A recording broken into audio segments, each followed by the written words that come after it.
Hello, everyone. My name is Tamia Hulsey, and today we are honored to be sitting down with Susie Krabacher, the heart and soul of Haiti children. Susie has dedicated her life to providing protection for Haiti's most vulnerable children, offering love, support, and care to those who need it most. Susie's story of compassion and resilience has fueled a mission that transforms lives each day. In this conversation, we'll discuss the heart of her journey, the future of Haiti children, and the impact that Susie and her team has made. We're really looking forward to getting started and showing you how you can also make an impact on this life-changing mission. So let's get started from the very beginning. Susie, what inspired you to start Haiti Children? Wow. I started Haiti Children in 1994. I'd gone down originally, like so many people, thinking I'll sponsor a child, visit an orphanage, maybe help with a feeding program. But when I got there, I did visit several orphanages, but I happened to also visit a place called Cité Soleil. Cité Soleil at that time, and probably still is, was one of the worst slums in the world. And a lot of the children in that slum, not only were they malnourished, but a lot of them had disabilities.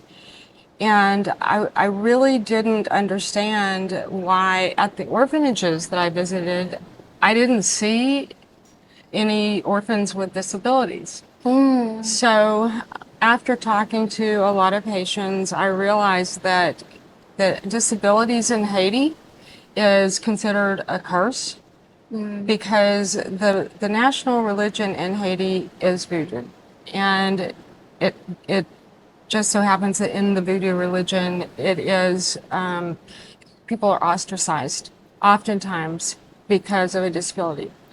So I started taking children that were abandoned in pediatric units in various hospitals, including the government hospital in Haiti, who were abandoned because they had a disability.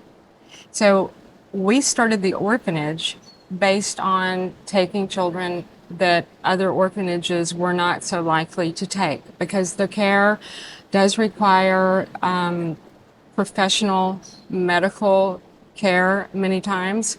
A lot of our children that we've taken in have cerebral palsy. Some of them have hydrocephalic syndrome. Some of them congenital heart issues. Across the gamut. So it is more expensive to care for those children who are abandoned in that condition, but we determined that we were going to be the ones to do it. It is so wonderful that you gave them a second chance when their community decided to go ahead and shun them. And with that being said, was there a specific moment that made you realize that this was your life's mission? Yeah, I realized at one point that one of the pediatric units had 17 children, babies, who had disabilities. And I visited that facility for weeks on end, thinking that either maybe the mother would return, a family member may return for that child. No one did. And I realized nobody was going to return. And I felt that I had the ability to do something. I didn't think immediately that I would be the one to start the organization, but I naively thought I could find someone else that would do it and that I could help them. But it turned out that I was going to be the only one that was going to do this immediately while the children still had a chance to survive. Wow. And that is so beautiful. How did you know once you decided, hey, I'm going to put my work into helping these children? When did you realize that this is something that you just couldn't walk away from and that you were in it for the long haul with these children? Well, there was a baby named Sandalini. Sandalini, I wrote about her in my book. She probably changed my life forever. I lost that child, and I really feel that as a group, Haiti Children, had we existed then, could have done better for her. I think that we could have saved that child's life. But I was trying to do all of these things pretty much alone in Haiti when I first started that year. And then I realized, I needed to hire doctors, I needed to hire nurses. And if we were going to take these kids, I was going to actually have to buy a facility to put them in permanently. So I had to learn how to raise money. And I realized that people really do care. And when you tell these kids stories, then they do want to help. And that was so encouraging to me. I've never thought that I would be a fundraiser, because that's something that I know nothing about. But just telling those children's stories and saying, we lost one, we probably could have saved them together.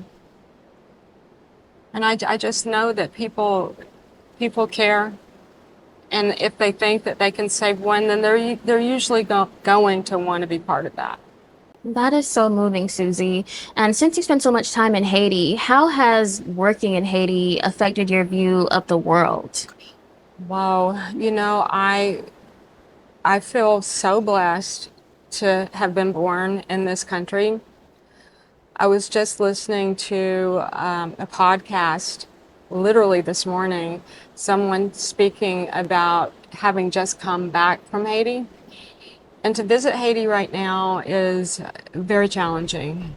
There are probably more gangs in Haiti than there's ever been. And gangs have always been a problem in Haiti, especially in that slum, City Soleil, where I first started. But back then, it was a little more manageable for the police, and you could at least fly into the airport and reasonably feel that you could safely get to my orphanage, for example. But now, every day, I talk to the kids at the orphanage probably 5, 6, 7 times a day. I talk to them every day a lot, because I'm managing now from here. Thank God for Zoom. I don't know how we would have done this back in the 90s, because we're raising children and they need to see they call me mom, they call my husband dad, and we have an entire staff of medical professionals, caregivers, therapists who take care of the kids. But every day I think, what would it be like if I had gotten trapped there? Which so many people are literally trapped there. They were born there and they don't have the luxury of getting a visa to go somewhere else. I think it is amazing how, like you said, with Zoom, you guys are able to see each other face to face.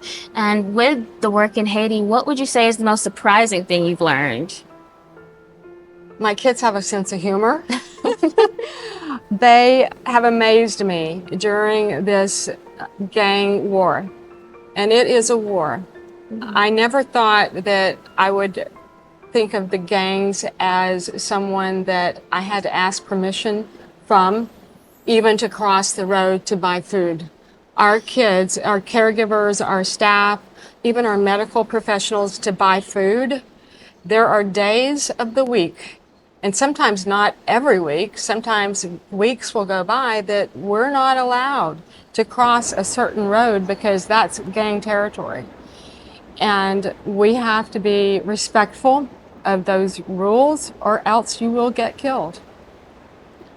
That is something I never knew about. I didn't know that gangs had that much, for lack of a better word, dictatorship over just the regular community and the citizens. So, It's what I call a de facto government.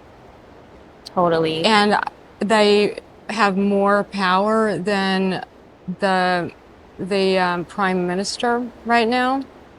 And that's really saying something. They're very organized.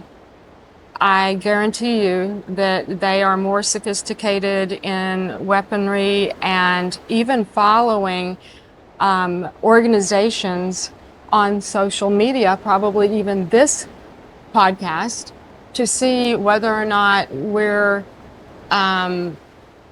bringing in a load of food or bringing in a shipment of medicine, because they're going to want to know, okay, they want us to know that we're not going to bring that stuff in, without the respect of being able to cross that road. It's that detailed, and we do that every time we bring anything into the orphanage. So it seems like they're kind of, they've made themselves sort of like police. Yeah, yes. Looking back, is there something that you wish you knew when you started? We were blessed to be able to work in that one slum, City Soleil, for almost 15 years. And during that time, I think that we survived because we allowed all kids, without any discrimination of who their parents were, to come to our schools, our clinics, and our hospital if they were sick.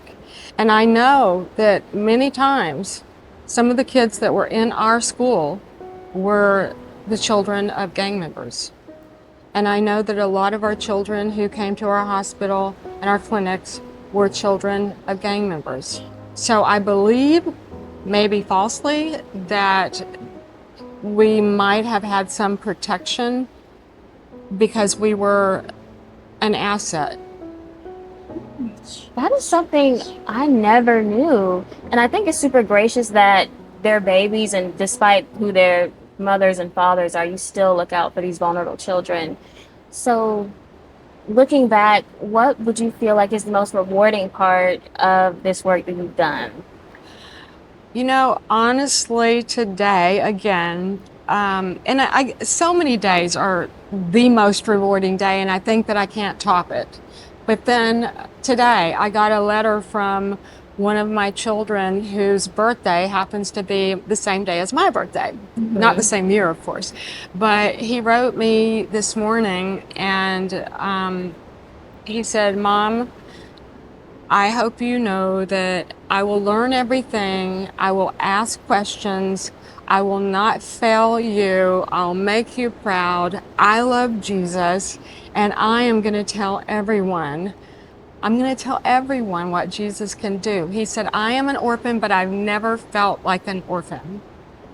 Hearing that story really shows the heart behind your work. And moving on to, we discussed the rewarding parts.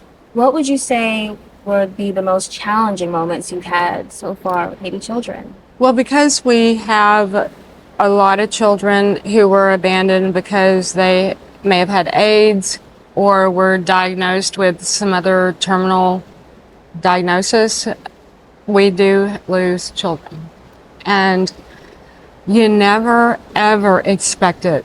Even when my doctors say this child may have 6 months left, I never am not shocked when it happens. And I can't believe it, and I don't want to believe it, and that's me.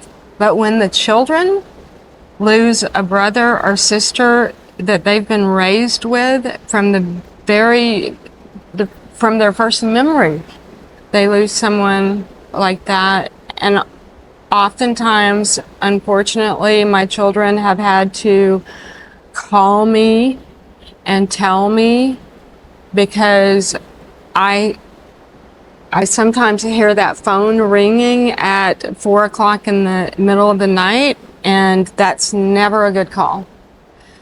When that happens, I know that I don't want to pick up the phone. And I know when I do that I'm going to get the bad news, and then the kids are going to have to say, "Mom, you know that Katia died." Or, "Mom, you know Pedro died." And I think they're way too used to that. And I don't want for any child to be used to losing their friends or brothers and sisters. And in the early days, when you first started experiencing that troubling loss, how did you overcome that? Especially as the mom, they're looking at you and want to make sure you're okay. How do you overcome knowing that? Telling them that we have not lost them, we've just lost touch with them for a while. That's the way that I have been able to explain it to my little ones. But again, you have to realize we live in a country where death is so prevalent. And especially now. We have a lot of death outside the gates of our orphanage because we are situated in the middle of one of Haiti's biggest war zones. There are two gangs, one in the mountains and one closer to the beach, and they are fighting every day to gain territory. One gaining territory down the mountain, the other one coming up from the beach. And 2 weeks ago, this was in the news, there was a mass slaughter of gang members, and there were a lot of the villagers who got caught in that crossfire and were killed. So our children now are not just dealing with the fact that they want to make their lives better, they want to try to make it to school, they want to study, but they're dealing with the fact that just outside their gates, friends of theirs have been shot. Many people don't have the strength to deal with such emotionally heavy work, and the fact that you do is amazing. With this emotionally heavy work, how would you say that it affects your leadership style? I think that I'm an incredibly strong leader, but I think I'm very weak emotionally, but very strong spiritually. I'm extremely sensitive to other people's pain, and I think that gives me the drive to do everything in my power and unabashedly, unashamedly tell people, please help me, please help me. I am human. There's no way that one human can make any difference. But together, some people have funds. Some people have mentorship for me. I have so many people who have blessed me far beyond finances with their mentorship and their prayer. That is wonderful. And those qualities that you just shared about yourself, how you're strong when it comes down to getting things done, but also emotionally sensitive and receptive to those around you, I feel like that is the perfect combination to be able to do this work for these children. What do you think has been the greatest impact that Haiti Children has had on the children and the community? I would say on the country, on the whole country. I don't think it's even limited to our community anymore, because just recently our children have been in international news a lot. These kids have withstood losing 9 of their brothers and sisters in less than 18 months directly as a result of gang violence. And in many of those cases, our children who were sick needed to be rushed to an emergency room and their condition could not be dealt with on our campus in our small clinic. We needed to get them to a hospital in an emergency situation, and we were blocked or shot at by the gangs and couldn't get past the road. In a few of those incidences, our children passed away in the vehicle. Honestly, I feel that with the children and that loss, the spiritual foundation that you've instilled in them and their family, they're an orphanage, but I know inside their family, I think it's amazing how you've just given them that faith. Like, I may be an orphan, but Jesus still loves me and I can get through things. So with that sense of resilience that they have, what would you say a typical day looks like for you leading Haiti Children lately? For me, well, first thing I do every day when I wake up is I pray for them. I pray for our donors and supporters. I spend about an hour trying to learn more about the Bible. I've read it, a lot, but there's a lot that when I dig into it, I find people in the Bible who've been through way worse than I have, and I want to get stronger because this journey is far from over, and I need heroes, and I find a lot of those in the Bible and amongst my own kids. So I study my Bible, I pray, and then after I get to work, and usually that starts with calling the campus, speaking to the staff, speaking to the kids, then calling our supporters. I really want them to feel a part of this as a family member, because they're all we have. That's so true. And with this emotionally heavy work, how do you balance it all with your personal life as well? Lately, it's been really hard because we just haven't been able to win this gang war in Haiti, and the government has not been able to come back. I want so badly to see Haiti stabilized again. I want so badly to have every one of the kids in our village be able to come and get their food for the day, because we were feeding, I think the year before last, we served 2.7 million meals. And this year they can't get to us. So I wonder how they're doing and if they're in school, because they're not coming to our schools. And I just I want to see things be stabilized. I don't think that it can be done without a real spiritual overturn in Haiti. I agree. And that is something that I pray for every single day. And I know the children pray with me alike. How do the children in the program inspire you? They pray every day too. And they write me letters, every morning. Usually they'll write them in Creole and I'll translate them because my Creole is not perfect. And they're really heartfelt, like trying to encourage me. And I'm thinking they're worried about me, is that they pray for me every day. And some of the things they say is like, Mom, we know that you must be so disappointed that you can't come here, you can't see us, and I know that they're not okay, but they'll say, but we're okay. And I know that they're sad, but they really put up a brave front, and they send me pictures of themselves laughing when I'm like, what are they laughing about? But they do. That is so precious. Is there a child whose story that particularly inspires you lately? Yeah, I have a son. His name is Ronald. He came to me when he was 4. I have no idea where he came from.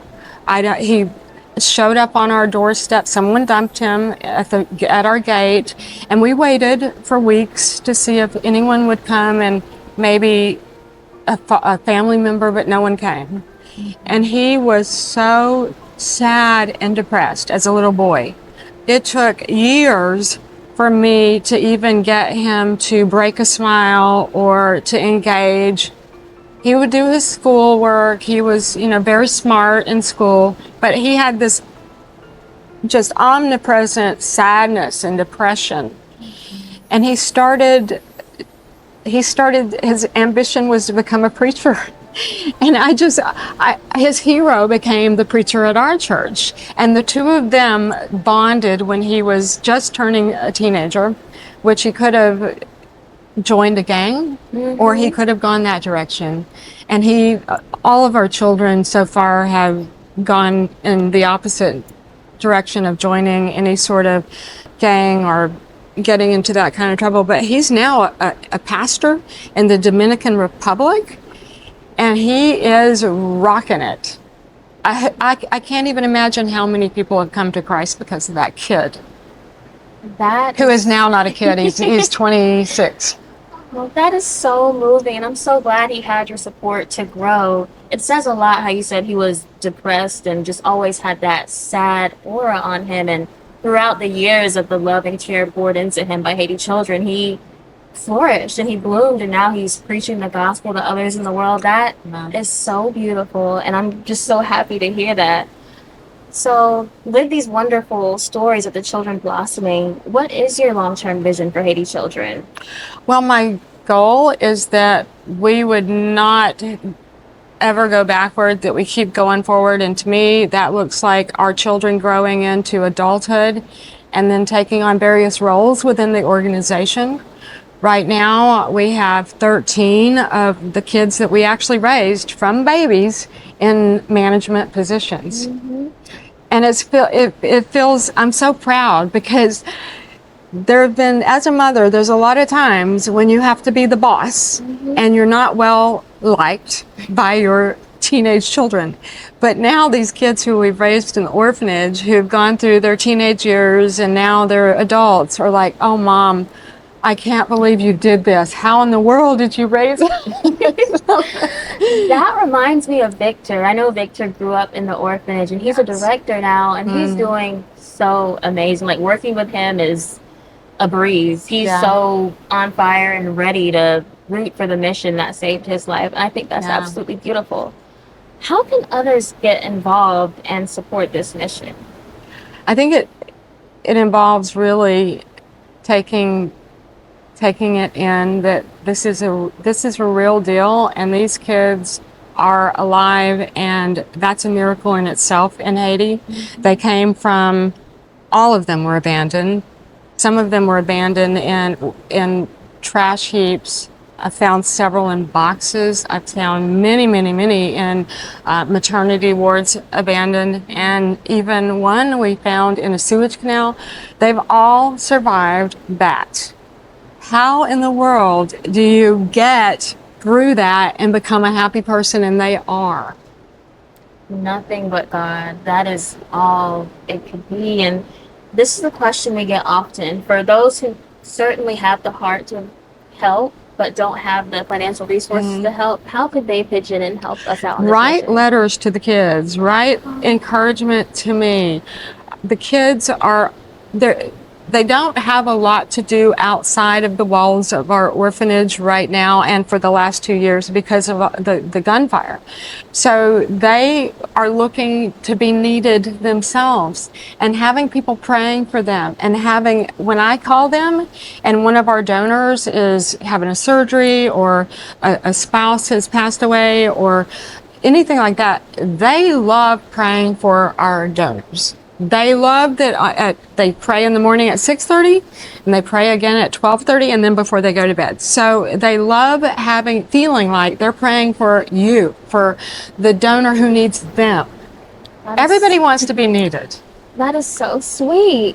And what keeps you hopeful about Haiti's future? And how do you see Haiti children being a part of that future? I can't help but believe that eventually we're going to have the situation where we had in 1994. The UN was there on a peacekeeping mission. There hasn't been any interest in doing a peacekeeping mission again because unfortunately there were some really bad characters in that peacekeeping mission, and Haiti was really very concerned about inviting a foreign peacekeeping mission back into the country. But now Haitians are saying we want to give it another chance and we need the international community's help. Now, Haiti's a very prideful country, rightly so, and it took a lot for them to say we need help again. I thoroughly believe that Haiti will be restored one day. They have amazing people, a beautiful culture, and they have the support like you and other gracious people who open orphanages and look out for them to back them up and support them. So I do have so much hate for them. Don't stop. If you could share one message with the world about Haiti children, what would it be? We started as an organization that took kids in that were not easily accepted by other orphanages because it was a massive challenge. It was daunting. But I would really pray that people who say, oh, I'm just not qualified and I could never do that because I don't have the experience. I'm sorry, but that's baloney. I graduated 10th grade. I struggled as a foster child myself, and I did have all those feelings. Oh, I don't think I can do this. Nobody's going to listen to me. That's not true. You're not telling your own story. You're telling someone else's story that might save their life. And what are you willing to sacrifice for someone else's life? It doesn't have to be money all the time. It really helps. We do need that. I mean, we've got a lot of really faithful supporters who give every month, and then we have some that simply pray for us every day, and that changes the world. Thank you for taking the time to share your beautiful story with us, Susie. I truly believe that Haiti will be restored through prayer Yes. and hard work. And for those of you who watch today and are interested in supporting Susie's mission, we invite you to donate today at HaitiChildren.org/donate. And please join us on our Facebook, our Instagram, and our Twitter at Haiti Children. And for those of you that want to get a little deeper, maybe ask some questions, very specific questions, or pray with us, go to Haiti Children Community on Facebook. And we would like to thank you again for taking the time to spend with us today. Thank you so much.